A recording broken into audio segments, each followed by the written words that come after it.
abamanya abasingoyo kifu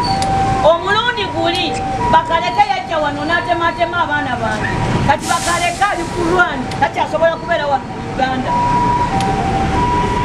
bakaleke in the last election yatuwonyawonya wano yali bakaleke n'omusajja omulala yali wano yali simanyani bwe batwaleyo n'olwani Uganda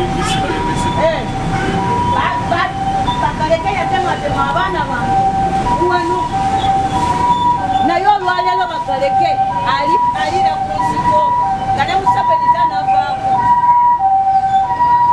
nkwatagana namu nga poliisi kuba muli babi paka bwe muli babi muwalana bantu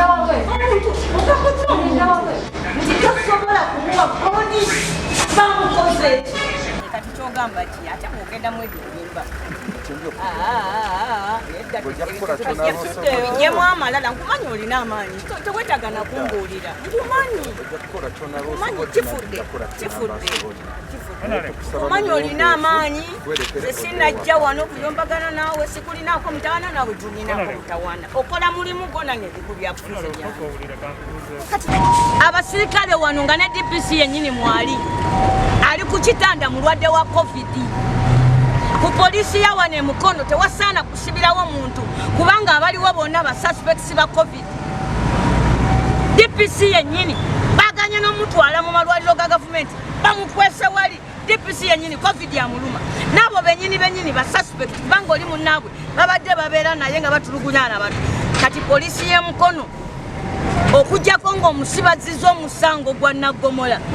teteekwa kuleeta bano bantu kubalookingirawo kubanga waliwo ba suspects ba COVID ne bayagala kutta baana emmotoka yino yabadde etambula ng'eranga bannabyabufuzi ng'abantu abalala bonna we balanga mbadde ndaba abenaremu nga balanga ne bagikwata emmotoka ne bagitwala ebyuma byange ne babitwala abantu bange ne babasiba ne bagamba mbu meya yeyabaloopi oli takolanga meya akolanga opponenti waffe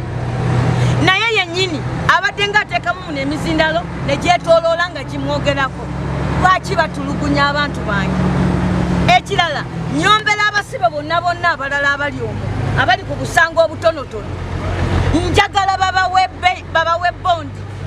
kubanga wano tewali safe waliwo abalwadde ba COVID tosobola kuddira police station eriko omulwadde ofisa akulirawo DPC yennyini nga mulwadde wa COVID ng'abadde abeera na bano banne n'ogamba nti ate police station yo osibirako abantu n'obeera nabo mu sseera ennaku 3 nti abantu bakoze eki nti babapangisizza bagende nga balanga ebintu olw'okuba bya NUP n'ojja n'obakwata poliisi nefuuka nti naye etulugunya nze sikyabawa kitiibwa kya buofiisa nze mpa nnyo poliisi ekitiibwa era sijjangako wano nga bakutte omuntu akutte omwana nga bakutte omuntu abadde abba ne bw'aba abba kantu katono nnyo nga nkoko siringa abapoliticiani abalala bw'omenya amateeka nze ndeka poliisi nekola omulimu gwayo naye olwaleero nasoose n'ensirika abaana bange babakwata jjo n'ensirika ne ŋŋamba nti oke let the law take its process kubanga ddala tebalina musango naye n'olwaleero tebalina gye babatwala babagalidde wano mu kaduukulu kajjuddemu abantu ate nga wano waliwo abantu abalwadde COVID tetujja kulwana eno Uganda nsi yaffe ekisooka njagala minisita w'ebyobulamu ajje wano ambuulire oba ekifo kino ekirimu abasirikale abali abalwadde ba COVID kikyasaana okusibiramu abantu misango ky'eminene gye balina abali mu sseero babeeyimirire bwe mubaamu eyassa omuntu bamutwale mangu mu kooti naye bano abantu n'okubajja wano n'obatwala mu prison oba okoze ensobi babasobola otwala COVID mu prison DPC oba si mulwadde wa COVID kale bamuleete bagambe namboozi olimba DPC si mulwadde so nze ngenze kati bino ngenda bikwasa looya wange kubanga nze sirina bugumiikiriza butuula wano kujoogebwa nga ndaba ng'omuntu yenna omukulembeze w'abantu kubakeera ne beerondera n'akalulu mpulira ennaku nnene nnyo okubanga abantu bano abali b'enguzi bajja wano ne batulugunya abantu baffe. Eno poliisi yekulembera mu bubbi wano.